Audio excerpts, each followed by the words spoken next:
All right, thanks. Hey, good morning, everybody. The few, the proud, the brave, right, on Monday morning after hospitality night.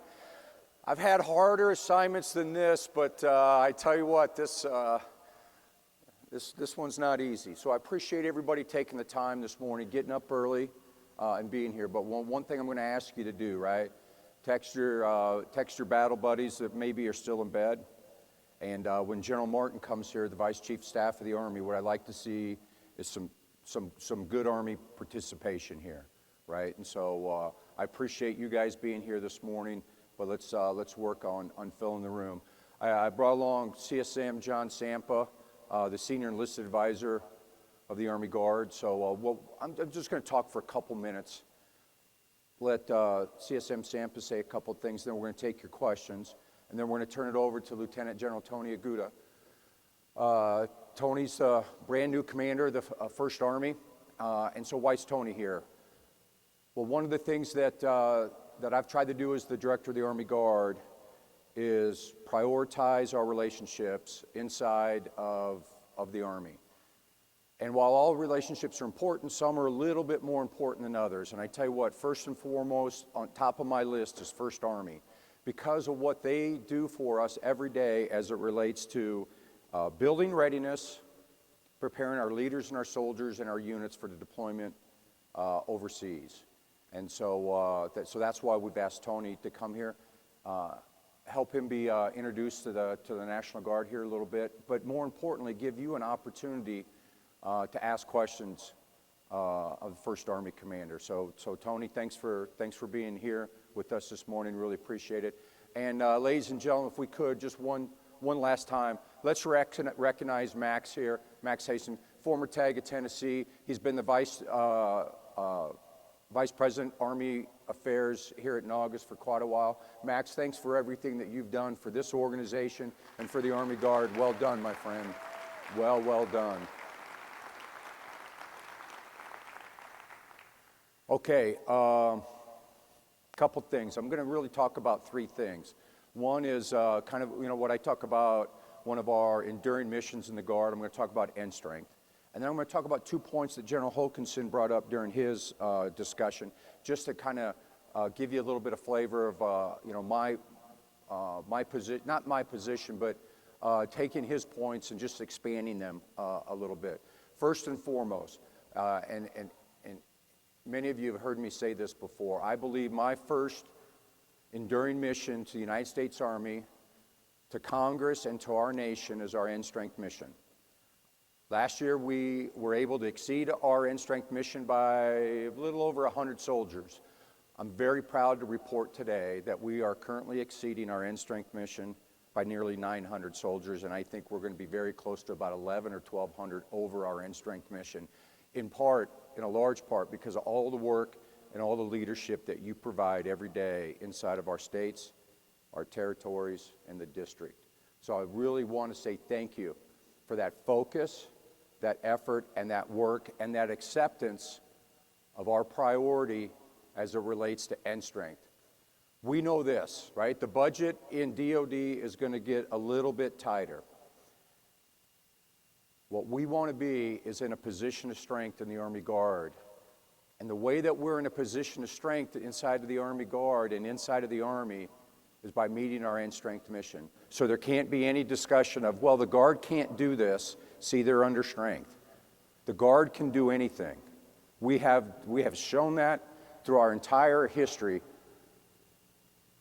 and probably not escaped on anybody.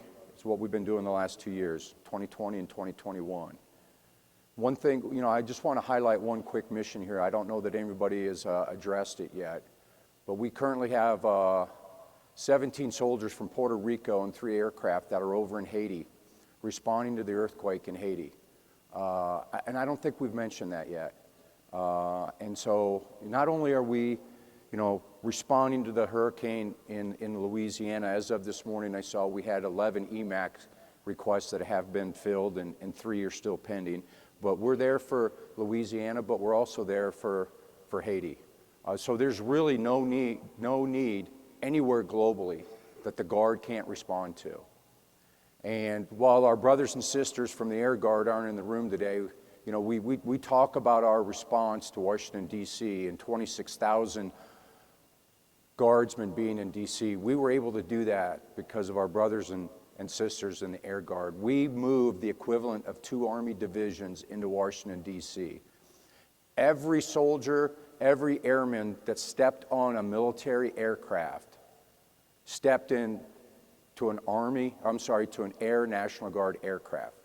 We moved 26,000 soldiers through the Air National Guard, and we did that because of relationships, confidence, and trust that we have built inside the Army National Guard and the Air National Guard over decades and decades of work. The way we're able to do that again is because we're meeting our end strength. And so now, while not every state is meeting their force structure authorization, what I want to do today is just celebrate where we are as an Army Guard in end strength. So let's give everybody a hand on that, on meeting our end strength mission, right?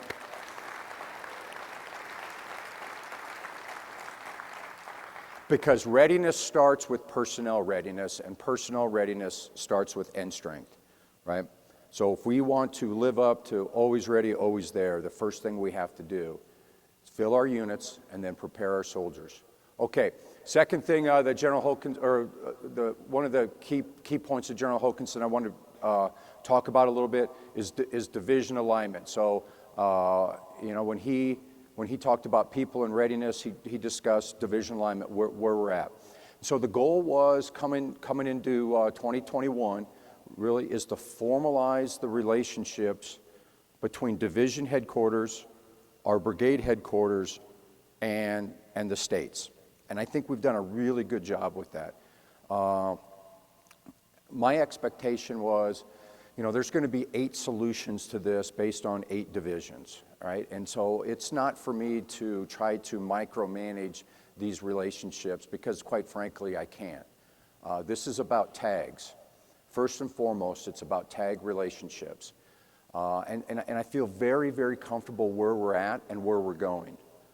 Now, I say that, but I'll give you this. We're probably going to have to tweak some of these relationships a little bit. And the reason why is when we brought these teams together, right, we brought these teams together regionally. That was kind of our focus, right? As part of talent management, we know that in the Guard, we don't have a centralized manning function like HRC. And we don't have a tradition of the Army Reserve where they, you know, very routinely make leaders serve in different parts of the country, right? We are first and foremost community-based and then state-based. So we really thought, as we looked at division alignment as a methodology to get to talent management, that regional alignment, where we could, made the most sense. And that's the way we stepped off. We're going to tweak that a little bit because the Army has come to us and they've asked us to organize our divisions in a certain methodology, right? They've asked us to organize our divisions now in 2 heavy divisions and 6 light divisions. We're not organized that way currently, right? We have 5 ABCTs and 2 Stryker brigades that are spread out over, you know, I think 5 of our 8 divisions. So we have to do a little bit of reorganization to get to the alignment that the Army wants us to be.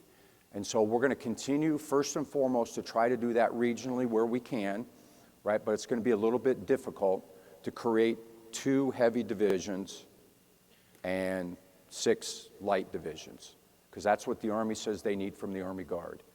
We're going to brief General Hokanson on Friday on our proposal on that. And so you missed your chance last night during hospitality night to ask me what were the leading courses of action for that.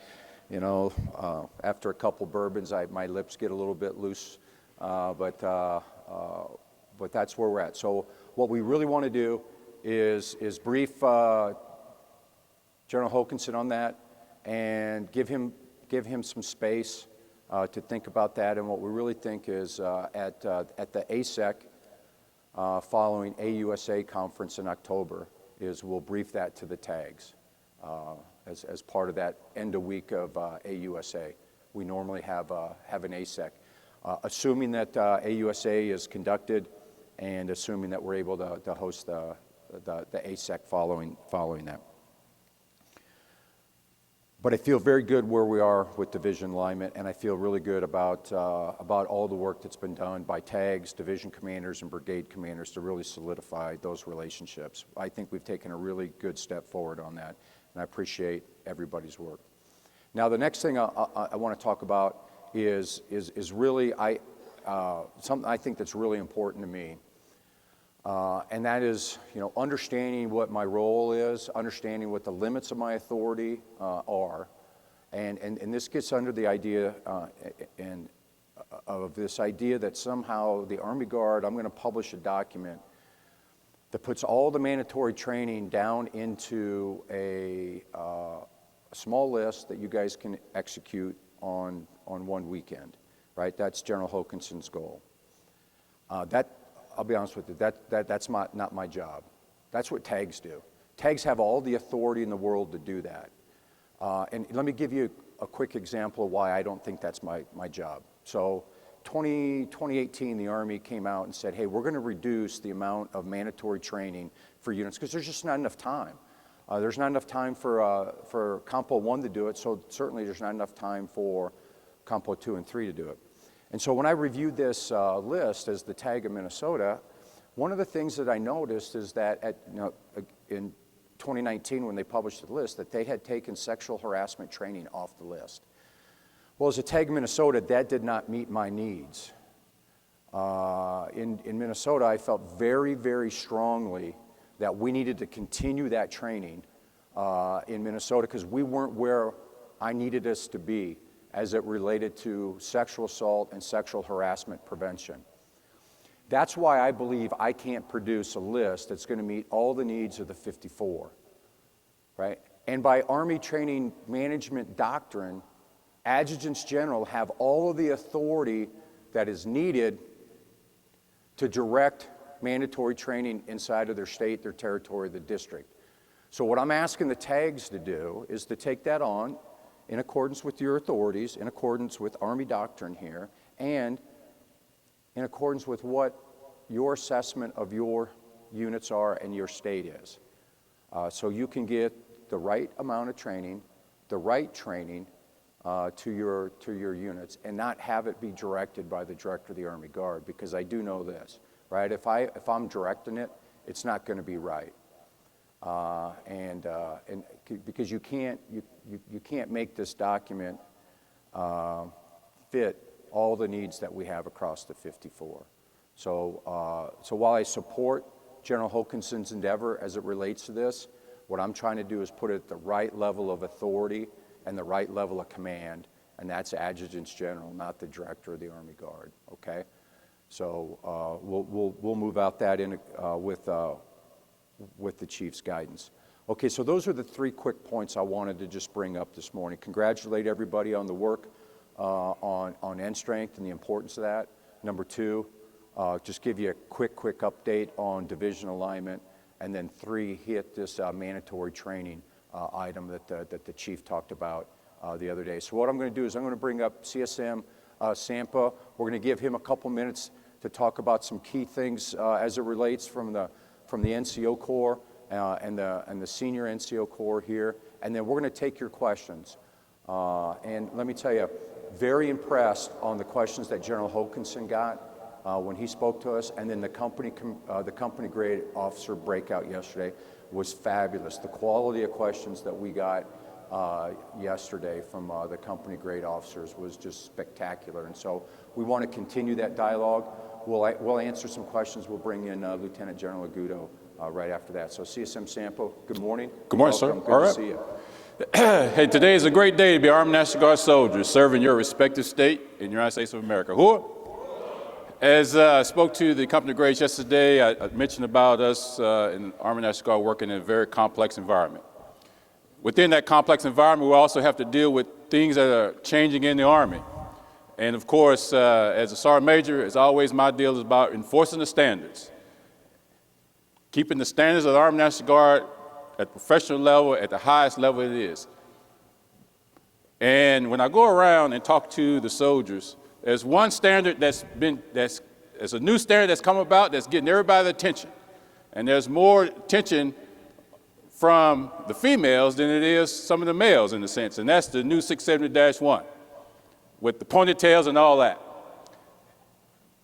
There's more females hard on themselves about not wearing the ponytail than some of the men are. But again, that's just some of the changes the Army is going through that we have to adapt as we move out. But one thing I want to talk to you today about is two corrosives that's in our formations. And I have an initiative through the rest of my tenure in this assignment to attack. And those two corrosives are suicide, sexual harassment, sexual assault. And I have started a 3x5 card initiative, something that's accountable by every soldier and every leader. It actually gives a leader something to talk to their soldiers about, because leaders are not talking to their soldiers and soldiers are not talking to each other. But with this 3x5 card initiative I'm going to present to you in a few minutes, it's my intent to go upstream to take care of the problem versus waiting for the problem to come downstream and then we reacting to it. I'm a tanker. I like to put rounds on the target. So we going upstream and put rounds on the target. And so it's my intent, and when you go back to your unit, I want every Army National Guard soldier to have a 3x5 card in their pocket, as I just pulled out. And on that 3x5 card, I want them to write suicide, sexual harassment, sexual assault, ACFT. Now that gives you and everybody else something to talk about. And how that works is that I'll walk up to a soldier and say, where your 3x5 card? He pulls it out, she pulls it out. I'm not going to say suicide. I'm just going to ask, the topic is about suicide. So I'm going to say, how you doing today? He or she going to say, I'm doing great, Sergeant Major. Are you married? You have a girlfriend, boyfriend? I'm married, Sergeant Major. How are you all doing as far as the marriage? We're doing great. Do you have a place to live? Yes, Sergeant Major, we have a place to live. That means you're paying your bills. Yes, our bills are being paid, Sergeant Major. You have any kids? Yes, we do. How are they doing? They're doing fine. Why do you think I asked about those specific questions? Why? It's because those are the stressors that people are committing suicide behind. Domestic violence, financial issues, housing issues, family issues. And if that soldier says he or she is okay, my next question is, do you know anybody that's having any of these issues? And if they say yes, well, who are they? Are they getting help? Tell me who this soldier is so I can go try to provide some additional help to that soldier. Instead of the soldier waiting to come to me, I'm going to go to the soldier. You, the leader, go to the soldier. Soldier, you go to your battle buddy. Sexual harassment, sexual assault. My question is that, how do we eradicate sexual harassment, sexual assault out of formations?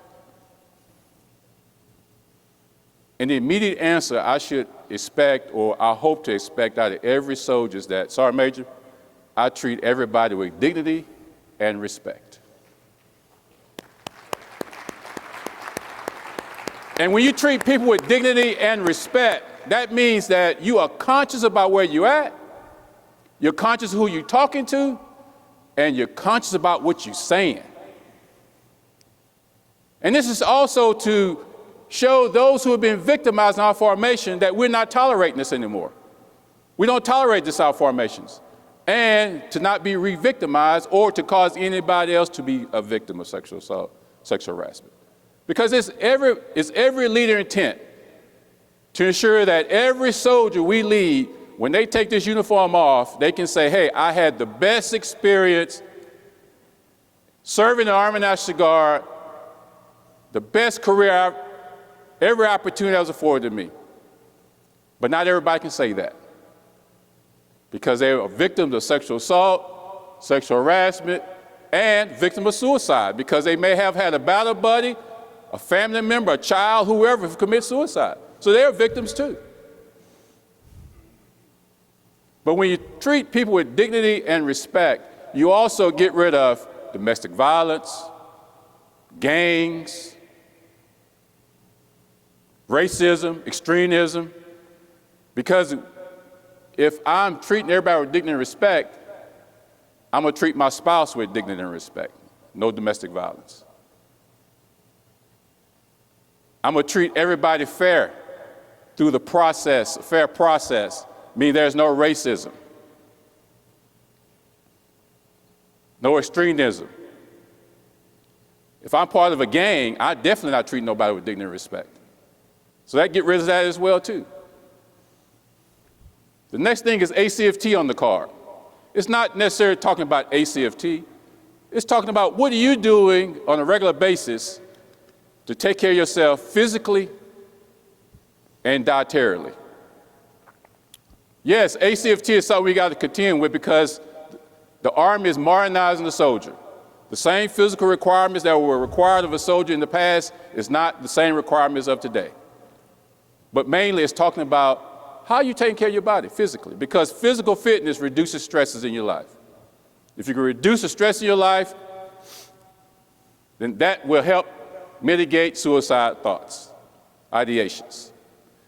Dietarily, if you're eating right, because each and every one of us don't do. We look in the mirror today, we do not look like we're 20 years old. And guess what? Inside your body don't look the same either. So you can't eat the same kind of stuff back then. You have to listen to your body. You continue to gain weight, you look bad, you start feeling depressed, having medical issues. You're already stressed because of financial issues, domestic issues. Then you have ideations of committing suicide. See how all these three things come together? But we're going straight to the target. And I need each and every one of you all to help me, help General Jensen and I, to eradicate these corrosives out of formations. Because who wants to put their son and daughter, niece, nephew, husband, wife in the formations with these kind of corrosives? And they're out there. There's not a day that General Jensen and I don't get an email where somebody's committed suicide. And if those days that we don't get any, there's enough on one day to satisfy those days we don't get any. I was just at NTC a few weeks ago, and there was sexual assault. Male on male, as well as male on female. It's in our formation, folks, and it starts with leadership. It starts with you. You setting the standard, you setting the discipline in your units. So join me in my 3x5 card initiative. It's easy.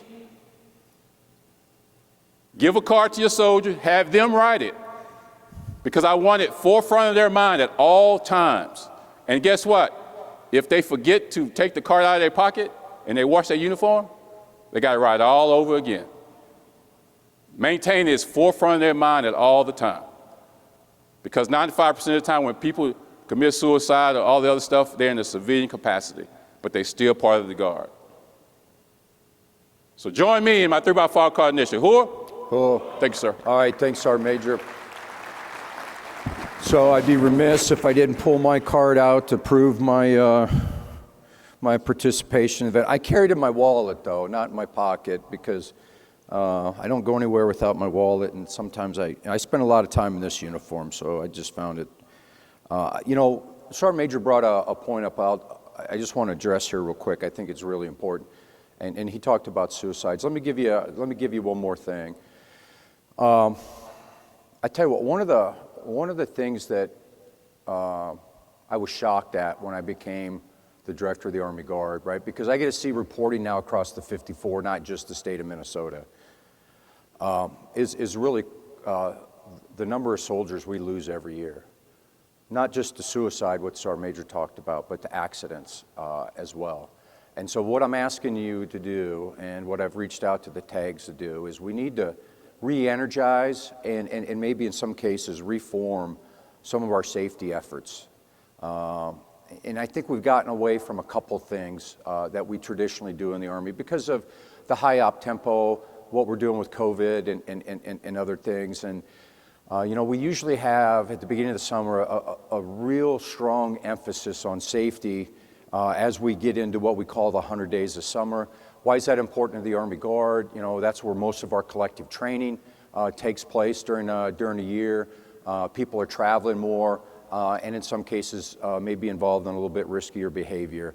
And so what I ask the commanders that are out there to do, actually everybody to do, is go back and look inside of your organization and see what you're doing as it relates to safety, because it is shocking, as the Sergeant Major just described, the reporting, the SIR reporting that we get every day, and the amount of deaths that we have in our National Guard every week. And a lot of them are preventable. A lot of them are preventable. But we need to do those things that only leaders can do as it relates to stressing some of our priorities, and this certainly is one. Okay, what we're going to do is we're going to take some questions. I can't really see. I think there might be microphones out there. Again, we were really fortunate, I think, with the quality of questions that we got for General Hokanson. And if maybe you didn't get the opportunity to ask your question to General Hokanson, we'll be more than happy to take it here. Really impressed with the questions that we got from the company grade slate yesterday as well. So again, if we weren't able to get to your question yesterday, please bring those forward. Or maybe you weren't happy with my answer, so you'd like to try to re-engage one more time as it relates to that. So it's kind of hard. We can't really see up here where they're at. So come on forward, ask us the question, and if Sergeant Major and I hear your question, we'll repeat it if the microphones are not out there, because like I said, I can't. Just come to the center aisle. Okay. All right, here we go. We got a couple people moving forward. Outstanding. They're bringing some microphones. Okay. Outstanding. Well, good. Go ahead, come forward as we're waiting to do that. Go ahead, ask me your question, then I'll repeat it to everybody. Sir, good morning, Sergeant Major. Good morning. Can you give an update on the financial status? Yeah. It's impacted us in so many ways. We're still trying to finish the year out. Yeah. So I appreciate your time. Yeah, no, so the question's about the P&A struggle that we've had in the Army Guard and where we're at. First of all, what I'd like to really do is thank the Adjutants General for their patience, their teamwork as it relates to this. So the National Guard, the Army Guard endeavor is about a $15 billion endeavor every year. Sounds like an incredible amount of money, because it is. It's an incredible amount of money, $15 billion. Right, about evenly split between P&A and O&M, roughly split out that way. And we've had some challenges as it relates to P&A this year, to the tune of about $200 and some million. And I'll just be careful here. There's certain things I can say publicly, certain things I have to hold back because I need to go to Congress here in a little bit and ask for some help. So I got to be a little bit careful. But so what I get is, how did this happen, and where are we? So how did it happen? Well, we had about a $488 million withhold out of P&A in the Army Guard this year. $188 million withheld by Congress, and about $300 million withheld by OSD. So we were coming into the year $488 million short of what we had identified as our requirements, right? So there was a challenge there. And then this year, for the first time ever, right, we had retention bonuses, $20,000 retention bonus that we paid the full amount in the first year. Normally we spread that out over 3 payments, year 1, year 3, year 5, or something like that. And so we were managing. We had to move some money into incentives that we hadn't programmed in previous years, right? So we had a little draw on P&A to move into that, so we could execute what the tags had asked for, and I was one of the tags that asked for it, and that General Hokanson, when he was the director of the Army Guard, agreed to. So there was a amount of money there, and then we over-executed money as it related to IDT attendance. Which is good. That's not a bad thing. But when you are funded for a 72% IDT attendance and you're getting 82% IDT attendance, you can't just stop people at the door and say, I'm sorry, we're only going to let 7 people through the door, the 8th person can't come in, which was actually suggested by somebody in OSD at one time, that we should just artificially limit our IDT opportunities. Obviously somebody who'd never served in the military and certainly someone who'd never served in the reserve component. And then again, a great success as it relates to IET, initial entry training. We have cut our initial entry training failures in half. I think for 2 reasons. One, kind of a weak economy right now, so people that are going into IET understand the financial reasons to stay in IET. And then number 2, we've really invested into the IET program.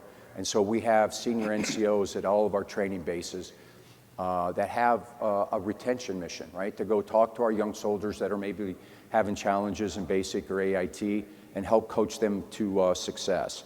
And so we're very successful there. And then for a lot of reasons, we overdrove our AGR count. We had been overdriving our AGR count for several years, but with all this additional financial pressure on the institution, you know, things began to crumble to the tune of about $237 million, right? Sounds like a lot of money, but let me tell you what, here's what I've learned this year. The difference between turning in $200 million to the Army at the end of the year and maybe over executing by $200 million is a very thin line.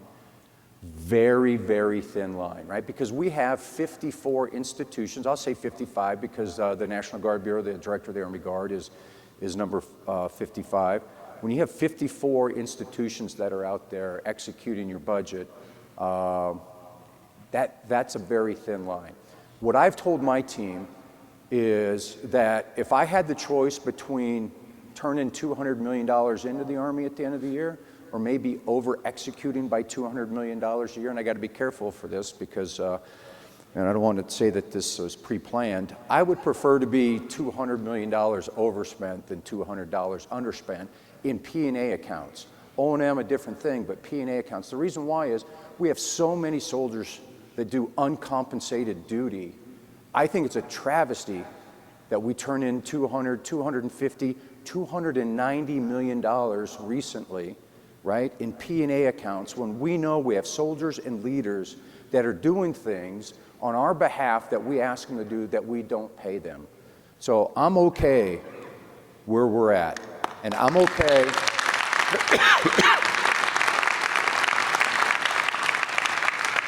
I'm okay with taking some risk here, right? Because I will buy that risk. I'm not asking anybody to step up and blame it. Look, if you want to blame somebody, you come right to me, right? And I will put my name down on that, right? If there's going to be an ADA event in the Army Guard, you put my name down for that, right? Because that's what I'm asking people to do.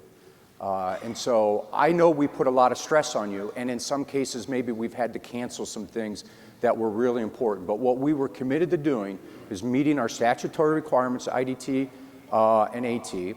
We were committed to resourcing our CTC rotations. We were committed to resourcing our units and our soldiers that are going overseas and to the southwest border, right? And I know where there were some things that we had to take off the plate because of some of this financial stress. But I would rather be where we're at today than turning in $290 million to the Army and P&A. And it's nothing against the Army, right? But to me, we're doing a disservice to the Army National Guard, to our soldiers, and to our families when we do that. So, hey, look, you carried the brunt of this, right? You know, I might have had a couple sleepless nights as it relates to this. It's not very easy to go stand in front of General Martin, the Vice Chief of Staff of the Army, and the Undersecretary of the Army and say, hey, I might have accidentally overspent by, at one point we thought it was about $300 million. But that's okay. I'm willing to do that because I think it's where we want to be. And again, had we been fully funded to the requirement, we would have had $488 million in P&A that we could have made life a little bit easier for our leaders and for our adjutants general. So again, I really appreciate the teamwork. on this. I know it's been a stressful summer, but I think we've met, I don't want to say every need that's out there, but I think we met the needs that we prioritized out there in the field. So thanks for that, and I apologize for the long answer, but we've spent a lot of time on this issue, so thank you. And I think we got a next question here. Good morning, gentlemen. My name is Captain Opdahl. I'm from the Utah National Guard. My question's mostly directed at Sergeant Major, but I would like to know what military leaders are doing to stop the rampant epidemic of disparaging comments on both official military and military-affiliated social media pages degrading women and minorities. What is the course of action you plan to take to hold offenders accountable and/or convey to all soldiers that such inappropriate and divisive behavior will not be tolerated? Roger.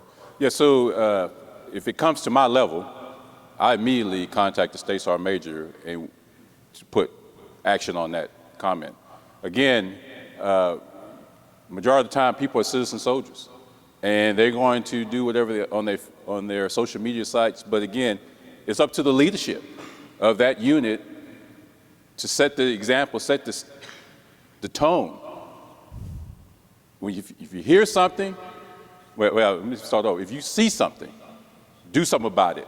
Don't wait for somebody else to do your job for you as a leader.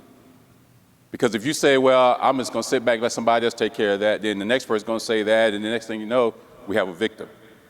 If you hear something, because we hear more than we see all the time, hearing it, you're aware of the situation, and if you fail to do anything about it then because you heard about it, you're just as guilty as seeing it and not doing anything about it. So for me, when it comes to my level, I immediately contact that leadership, get down in it and say, what are you doing to that soldier? And if the leadership do not do anything, take action on that soldier, you just set a new standard for your organization. And it becomes a corrosive situation where, again, it goes back to people are not being treated with dignity and respect. You got to understand, they may be citizens, but they're also part of the Army National Guard, and they have to adhere to that. There are standards of being in those organizations.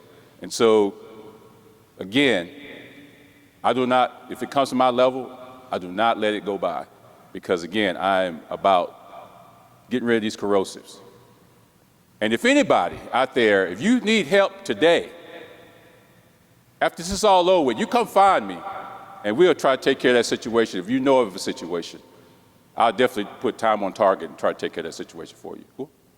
Yeah, and so the Sergeant Major, as you know, I think by position, the Sergeant Major becomes a clearinghouse for a lot of these things, and I can attest to what Sergeant Major just said, because when he reports it to the senior leadership of state, he always puts me on those emails. Now, I think it's one of the things that's really important to understand is that I'm the director of the Army National Guard. I am not the commander of the Army National Guard. I don't have command authority, so that's why we go right to the tags and the senior enlisted leadership of that state, because that's where it needs to go. But I will tell you this, you heard Sergeant Major talk a little bit about his priorities this morning. This man is committed to eradicating this type of behavior in the Army Guard. I am committed to eradicating this type of behavior. The Chief of Staff of the Army, the Sergeant Major of the Army, the Chief of the National Guard Bureau, the Senior Enlisted Advisor to our Chief are committed to this. And so let me just tell you, if you're not comfortable inside of your chain of command with some of the behavior that you believe is going on, please reach out to either Sergeant Major Sampa or myself, and we will take this on and we'll address it with our tags and our senior leadership of the state. Because I think Army values pretty much lay out in detail what's expected of us as Army soldiers and Army leaders. And our expectation is that all of our soldiers and all of our leaders should live up to the Army values. And I don't think there's a lot of gray area associated with our Army values. I think it's pretty cut and dry what we expect of each and every one of us. So thank you for that question. And as the Sergeant Major said, if anybody in the room is either having a personal issue or knows of an issue please let us know, and we will go and address that immediately. Okay? And I just don't stop it there either. Yeah. Here, since this conference, I saw a tag I knew had 2 issues. I follow up with you. How are we doing in this situation? So it's not I just give it to them. Yeah. I also follow up to ensure that they're doing their job as well too. Yeah, great. Thank you, gentlemen. Yeah, thank you. Okay. Got the 3x5 call. Oh, there you go. All right. Chief Warrant Officer 5, retired, John Vitt, State of Arizona. Hey, Chief. How you doing, sir? Thanks. Doing well. Thanks again for being here for. This actually is a question for your G3. One of the Tony things Adrian's not here, so I'm going to. I know, and you'll have to take it back to him. I'm joking. No, I'll try to answer it. All right. Actually, it's one of the resolutions that we just passed, Okay. or will be passed later this morning. And it has to do with the training of AH-64D pilots. Yeah. Fort Rucker has dropped that training, and our Echo model pilots aren't going to see any training at Fort Rucker. All those pilots are not going to see training, and all our units, the five states that actually have Apaches, will not see training on that airframe all the way until 2029. Yeah. We need to establish a training site for the AH-64 Delta. We need some help. So if you can take that back to him and ask him, either the EATS or the WATS or somebody needs to do some training on those pilots. Outstanding. That's easy. All I have to say is yes, right? And I've answered your question. So, hey, look, all Army aviation questions go over to the Sergeant Major. That was my commitment to him today. But hey, no, look, we're aware of the issue, right? And it's not, we don't have a perfect solution yet, right? I agree, right? If we're going to be on the Delta platform, right, that's what our incoming pilots need to be trained on that platform, right? I know the current strategy is we'll train them on the Echo, and then at their home unit they'll be follow-on training. I don't know if that really meets the requirement. I can't say that, but let me tell you this. This is not the first weapon system that we've had to do this in the Army Guard, right? It really not. So what we're going to have to take a look at is, one, can we afford it, right? Because it is there's a function of dollars associated with it. But I've got your concern, Chief, and we'll certainly continue to work through this issue. Sergeant Major, we're guardsmen for life. Thank you. Soldier for life. And soldiers for life. Yeah. Cool. Gentlemen, thanks for taking some time to answer these questions. Absolutely. My name is Major Sims. I'm the H2F officer for the state of Washington. We've been working really hard with all the project officers from every state to try to bring programs that we've built to each other and to our communities that our soldiers, and not just our soldiers, but our airmen live in, to try to give them the tools that they need to be happy, healthy, and hungry while they're in this uniform and while they're out of it. One of the biggest questions that we get, mostly from the project officers and from the leadership that we talk to, is of course about funding. And our soldiers want to know, what are we doing to give them the tools and put the right people in the right spaces with the right tools to mitigate their risk between drill weekend, so they can show up to drill weekend, do their job, go home, wash the uniform off, and have someone that takes care of them on those other days and helps them mitigate stress and helps them build the tools they need to prevent suicide, right? We know that all of the research around the pillars of H2F have direct link to psychological health and preventing suicide and a lot of the other things that we want on our 3x5 card. Excuse me. And as we move people around, like we're trying to get Major Short's been a huge advocate for us. You know, we're hoping he gets over to CIMT to continue to be our advocate. And a lot of our project officers are coming up on their 3 years of tours, so their states are going to lose them. And someone else will come in, so we have a continuity issue. Really what we're looking for is there any help in sight as far as giving the states at least a qualified individual to help run those programs that maybe has some longevity and doesn't have to worry about orders coming up or losing that person to a different mission? And then is there any help in sight for us to actually continue the pilots that we've run and built those relationships in our communities where our soldiers and airmen live, to try to give them the tools they need in the space that they live. Okay. Do you want to start? You want me to start? So the pilots you're running, is that individual state sponsored or? Yeah, so everyone's really just doing this the best they can. So if you have the right person in the right space with the right tools, we can do a lot of things. We can pilot programs with colleges.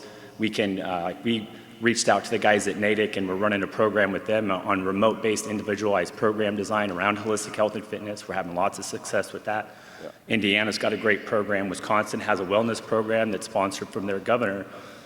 So we're putting this stuff together with tape and gumballs and paper clips and whatever we can to try to give our soldiers the best things that we possibly can to prepare them for the life in this uniform and the life after this uniform, where we see a lot of our issues.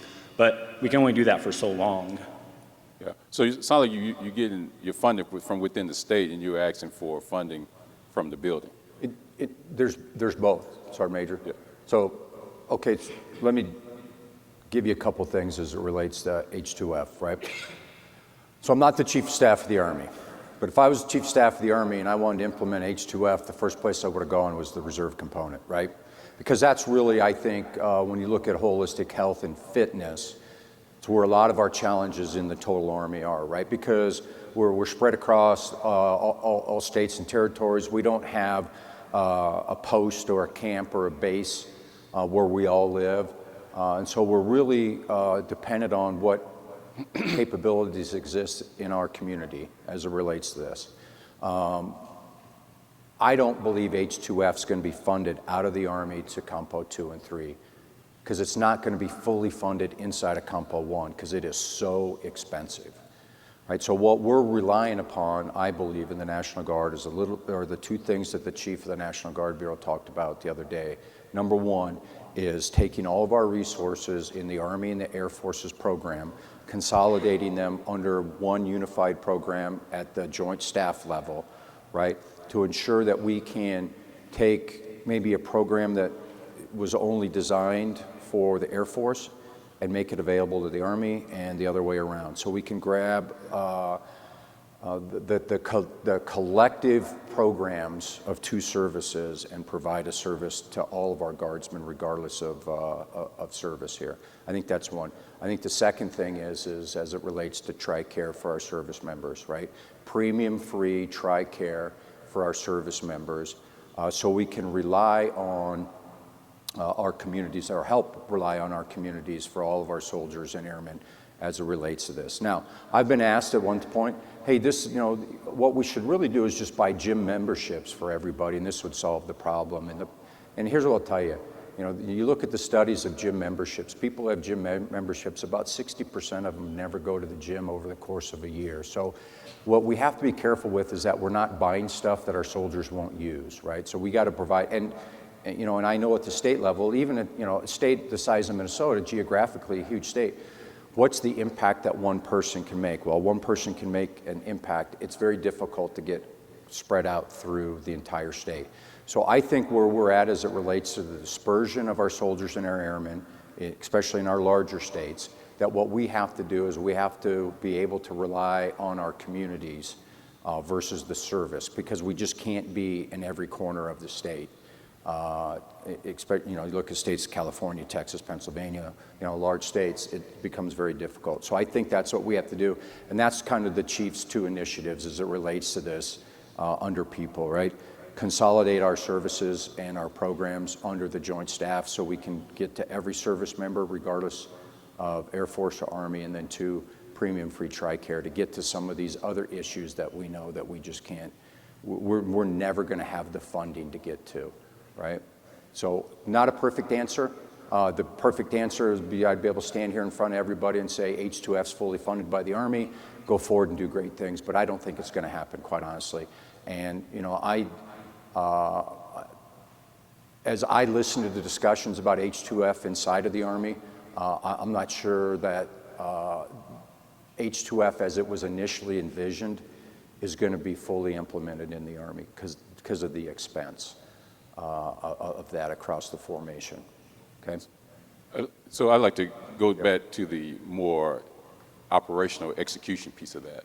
So it's a culture in my opinion, that you build in your unit. So in your newsletters or your bulletins, if you talk about proper dieting, exercising, building that culture in your unit, that's kind of start that piece. As General Jensen just said, people talk about buying gym membership. In my 34 plus years in the Army, I've never been to a gym, never. And I know everybody's physical fitness is different, but it's about training different, especially with the ACFT. So instead of going run first, or run last, I run first, then you do your exercise at that point. But if you start, because we have MFTs, master physical training in every unit. We have food service in every unit. We have medical folks. So we have all the resources within our units already to talk about holistic health or fitness instead of having a program to tell us how we need to take care of our bodies. But if the leadership put more emphasis on it and do more height and weight screenings, but if your leadership is already not passing the height and weight screening, then how are they going to do that as well too? So we can actually implement H2F within our own unit. It's about the leadership getting involved, talking about it more, your newsletters, talking about it more, a drill, and then utilizing the resources we have already to help with that. Roger. Yeah. Thank you, gentlemen. Hey, and before you go, I just want to make sure that I convey this. It's not that we don't care, right? It's obviously, it's not that we don't care. But there are some great initiatives out in the States. So one that and look, we didn't invent this in Minnesota. We took the lead from another state, right? Where we had soldiers that were long-time height weight failure, right? And so we dedicated 2 weeks. We took them out of annual training. We put them into a program that we ran up at Camp Ripley, directly focused on diet and fitness. And what I told my team is this is not so they can extend in the Army Guard. This is so we can have a lifestyle change. So those soldiers are going to live longer, so they can be fathers and mothers and sons and daughters longer, and they're not dying at age 42 from a heart attack because they're overweight. So hey, look, we do care. I just don't know that a centralized approach is going to become available for the Army Guard as it relates to H2F. All right. Yeah, so Roger. keep doing the great work that you're doing in your state in this, and keep advocating for it. Right. Roger. Okay. Thanks, gentlemen. Yeah, I appreciate it. Thank you.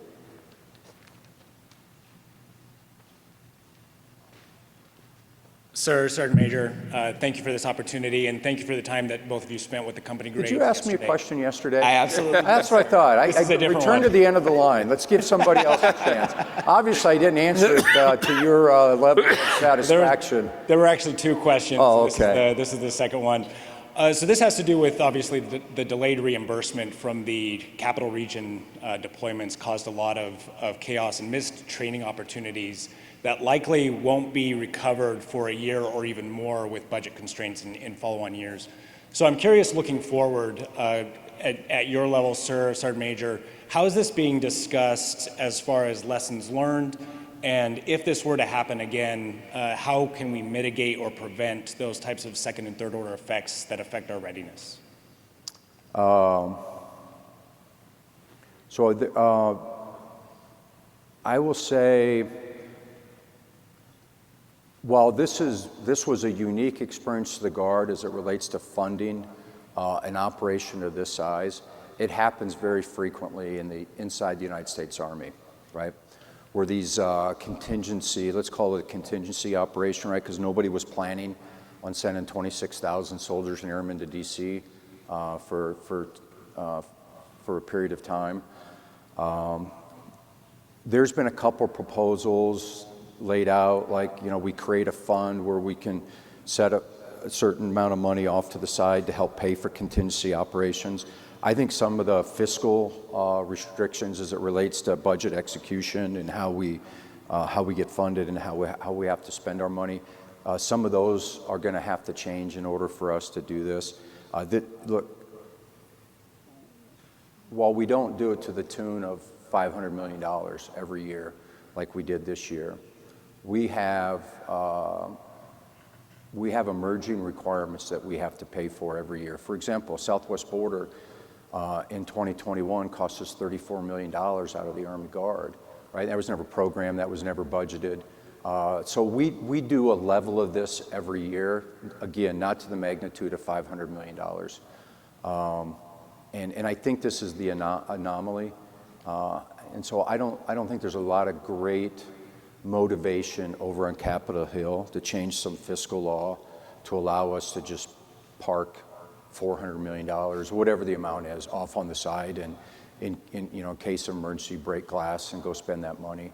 I think this is the way that the government is comfortable with financing these operations, is on a promise. Now, I will tell you, I think, and I apologize if anyone here is an elected official from what I'm about to say. I think the lesson I learned personally is if you need the money by August 1st, you should tell Congress you need the money by July 1st, right? Because they will wait to the last possible second. And quite honestly, they didn't really fulfill what we were asking them to do, right? What we asked them to do is pass the bill by the 15th of July so we can have the money in the account by 1 August, right? They passed the bill on the 31st of July, I believe, if I remember right. And so, but that's okay, we got through that. Now, the $500 million that we did get back in reimbursement, the reason why that was important, right, is because we had taken all that money out of our AGR account and pushed it into the states, right? And so there was not a direct relationship between canceled training and OCR, the Operation Capital Response funding on that. What really caused our challenges as it related to training events was this, financial issue that I talked about earlier this morning. So it was very stressful, and really what got us to the finish line is our adjutants general talking to their CODEL, because while General Hokanson and General Lowe and I and others were over, every week trying to explain where we were, when your CODEL hears from you and from your tags, we are incredibly successful. We are less successful when you have to depend on guys like General Hokanson and I to go do that, right? Okay, so thanks for the question. Thank you.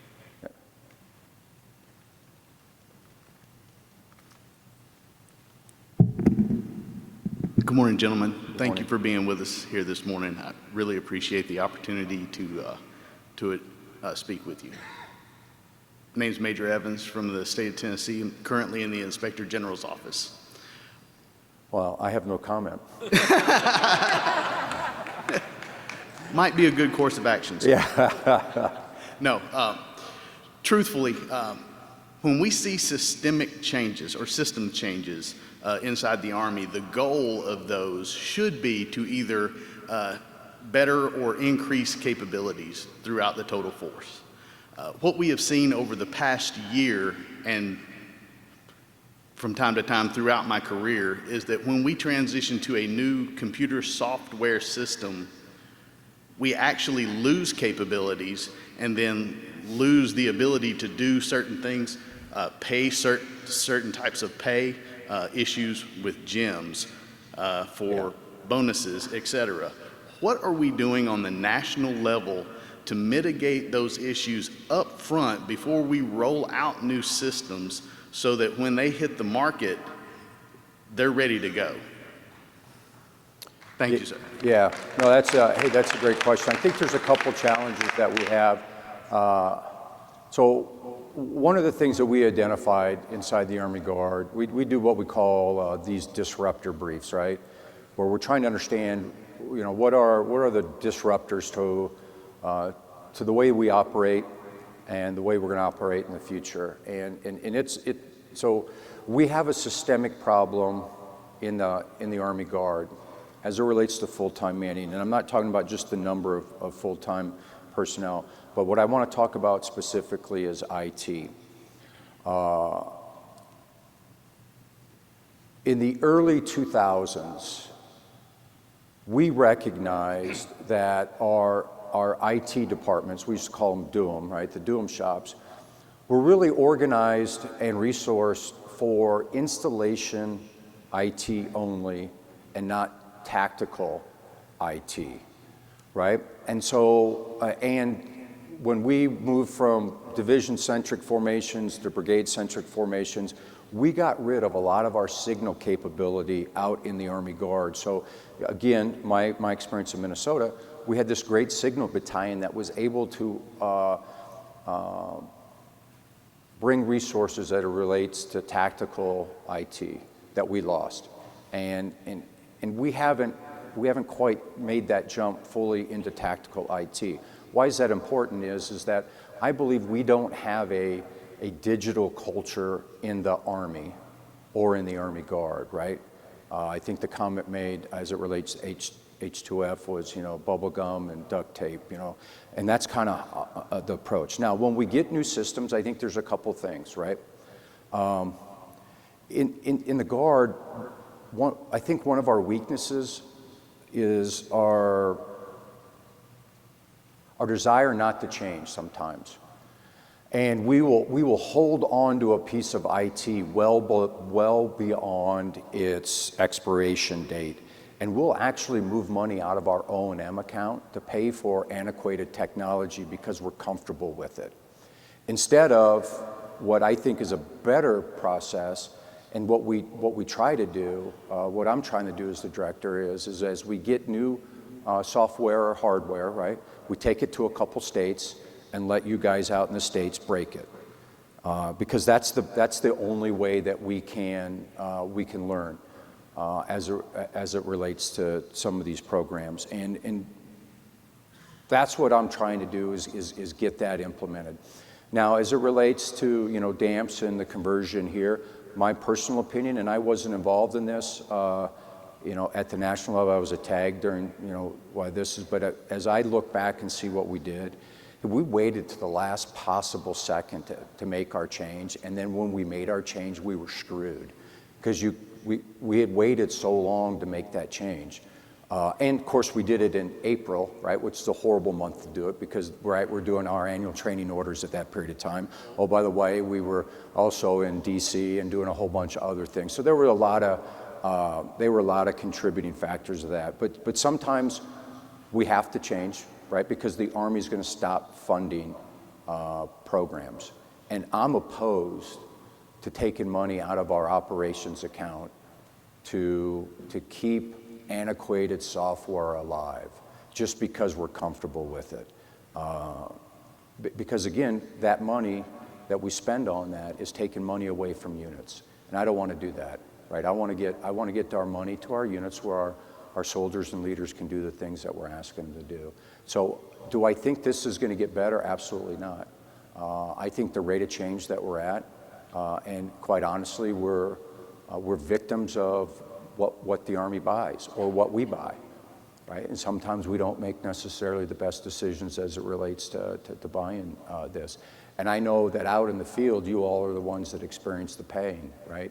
Because you're the ones that have to work it. You're the ones that have to input soldiers and for pay and benefits and everything else. I understand that. Now, if General McConville was standing here, he would tell you, his belief and about IPSA, and I'm on General McConville's side. I think IPSA is going to be a great tool, but we're a long ways from it being a great tool. But we're going to keep working that. We had. I'll just give you an example here. I won't mention the state. I won't mention the country. But we had a bilateral affairs officer, right, that couldn't get paid or wasn't getting paid, and it rose to the level of the Secretary of the Army. As a matter of fact, the Secretary of the Army's nomination was being withheld because this soldier wasn't getting paid.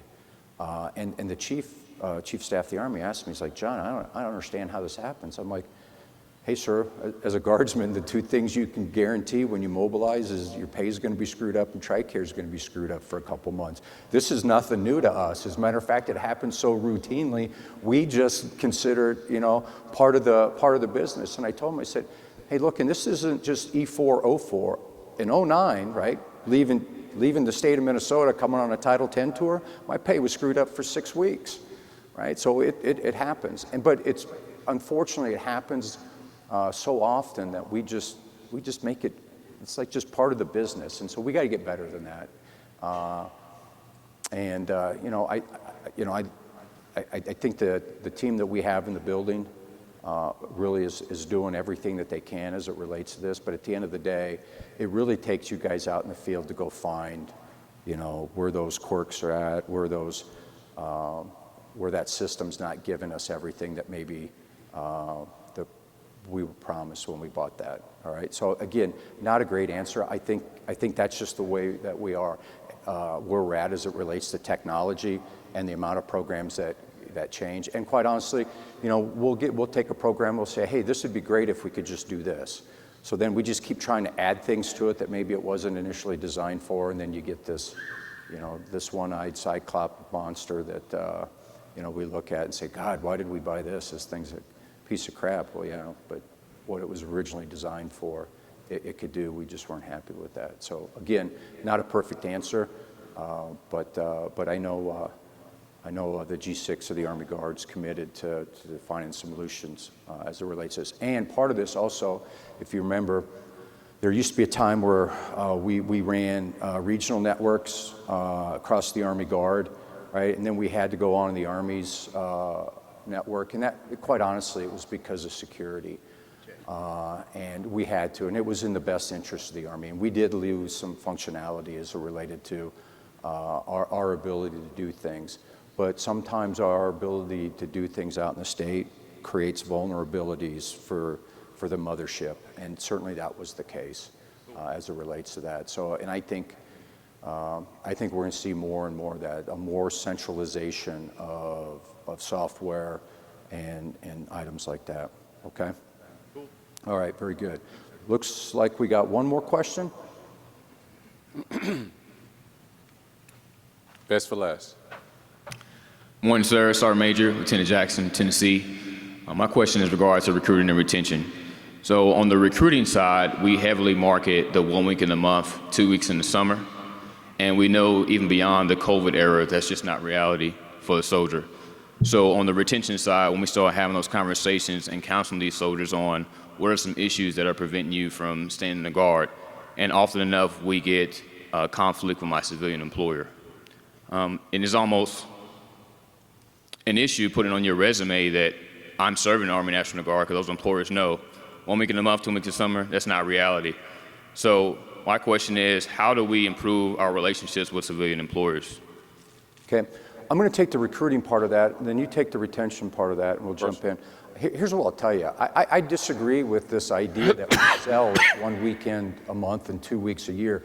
If you're doing that, you're making a huge mistake, and it's a disservice to our soldiers, because it hasn't been 2 days a month and 2 weeks in the summer for a long, long time. I can tell you when I was the TAG in Minnesota, we didn't sell that. And if you're selling that to soldiers, it's no wonder that we have disgruntled soldiers, because that's not the way we operate. Now, we might return to that someday, but we're not at that point right now. And so I think where we're most successful as it relates to recruiting is when we're telling our prospective soldiers the truth. And I think that's really what most of us are doing. So what I would ask is go back, and if in fact the recruiting command of Tennessee is selling 2 days a month and 2 weeks a year, you have to change your narrative, because soldiers, as you just laid out, soldiers quickly understand that that's not the case, right? That's not the case. And so I'll let you take the retention piece of that, yep. And I'll come off the top rope if I think okay. I missed something. All right. So for myself as a senior leader, whenever I knew of a soldier who was having issues with their employer, I would actually contact the employer myself and talk to the employer directly. Because again, a lot of it is it's like Janet Jackson, what have you done for me lately? You see, they may have some employees who's not very busy in the Guard and some who are very, but why he or she is not so busy, but you are. Not understanding the total operational piece of how we operate in a sense. I partnered up with my local ESGR. And so whenever the ESGR went out and gave Freedom Awards, they always would call me as a senior leader to come out with them to talk to the employees directly, to keep them informed of what's going on. And so, there's a program to hire a felon, to hire a wounded warrior, to even hire a veteran. And what a lot of employers don't realize that there's still a lot of veterans still serving, meaning that they're serving in the Army National Guard and the Army Reserve. And so that it's kind of a miscommunication piece in itself. They are hiring a veteran, but it's a current serving veteran itself. And so the retention piece to the soldiers, is that, look, you got to talk to your employer. And some of them are scared to talk to the employer because they feel like, it's going to hurt them. And I got it. But also, you got to tell the employer what the soldier can do, how can you all work together in the sense to make this thing work, because without them, we can't operate either. So we all have to work this thing together. And it's not the employer, because there is policies at every company that protects the soldier. It's really the first line leader of that, what I kind of find as the first line leader of that business that don't want to do the extra work to give the soldier time off. And that's where the real problem is, because again, there's policies governed by law that companies have to follow. It's about the first line leader, educating that first line leader. So I would ask that senior leaders get involved in that to help the soldier to work through those processes. And then, and far as retaining the soldier, look at what the benefits are in the Army National Guard versus what you're doing in the employer. And a lot of times it's the medical piece of that. And so I think it's just a communication gap. But if I've been successful that when the employer hear from the senior leader, they have a different opinion about different things because they're not getting it all from the soldiers themselves, the perspective of the soldier itself. Hey, look, what we do, we can only do because of the love and support of our families and the support of our employers. And so, let's go back to 2001. No, let's go back to 2005, 2006, where incredibly heavy load was placed on the Army Guard as it related to go into theater. And, there's a lot of question about whether this was sustainable. And look, it hasn't been easy. It hasn't been easy for you all. And it hasn't been easy for our employers as well. But the one thing that we have in general is we continue to get supported by our employers. Is it every employer? Absolutely not. Is it harder for smaller employers than it is for larger employers? Absolutely it is. But I think what's important is that we communicate with our employers, and what we're trying to do and what General McConville's trying to do as it relates to rearm is to provide that predictability, right? But, as it relates to COVID, hurricane duty, civil unrest, those things just can't be forecasted, right? And so, to go back a little bit what General Hokanson said, right? We live and breathe, always ready, always there. And that gets to be challenging the last 2 years. And so great question, I appreciate that. And I just want to give a quick shout out to our ESGR as well. And so, again, as I spoke a little bit about re-energizing maybe our safety programs, if you're not familiar with the ESGR and our ESGR reps in your state, I'd ask you to go back home, re-energize that effort, because it's a great tool to help communicate with our employers, about service in the reserve component, okay? Okay, great question. I appreciate that. Thank you. Thanks, sir. Sergeant Major. Yeah, absolutely. Okay, hey, this is what's really important to me. Look, I know maybe some of my answers may not be exactly what you wanted to hear, but I'm committed to transparency and being honest with everybody as it relates to this. And so, what I try not to do is talk around topics, and I try not to give false hope, but to tell you where we are. And it's not that, like, for example, H2F, it's not that H2F isn't important to us. My God, it is. I would love to be able to fully implement that full program inside of Compo 2, because I think there's a desperate need for this across our states, especially for a traditional guardsman, right, who's trying to balance their family, their civilian career and their guard career here. I fully understand. The IT piece, I wish there was a very easy answer to that. And I wish I had, hundreds of millions of excess dollars that I could go apply and solve this thing. But we're not going to be able to do that. So we are going to get by with what we have here. I would love to be able to reduce the op tempo in the Army Guard to a point where I don't know that all of us want to go back to 2 days a month and 2 weeks a year. I think there's still a very strong desire for our soldiers, and they continue to come into the Army Guard for opportunities to deploy, to mobilize and deploy. But I'd love to be able to reduce the op tempo. But you know what, as I always say, the enemy gets a vote. Sometimes the enemy's COVID, sometimes the enemy is ISIS-K. But the one thing that I'm assured of, and the one thing that gives me strength every day, right, is that together there's nothing that we can't accomplish. And you prove that time and time and time again. You know, I know you probably hear it a lot, but I want to make sure you hear it and you understand it from CSM Sampa, Chief Domeyer, our CCWO, and myself here in the Army Guard. We deeply appreciate everything you do for our organization every day, every week, every month, and every year. And I know that it's difficult at times, but yet you keep coming back in part because of the people you get to serve with and the problems you get to help your state and our nation solve. You know, the great line from, most of you has seen the movie Patton, the great line from that movie is, right, Patton's giving that big speech in front of the American flag, and he tells a story like, you know, when you got your grandson on your knee and your grandson says, Papa, what did you do during the Great War? You're not going to have to say, I shoveled shit in Louisiana. What we get to say every day to our neighbors, and what we're going to be able to say to our grandkids, is that when our nation needed us, we were there. Not just once, but multiple times. Multiple very complex environments. We were there.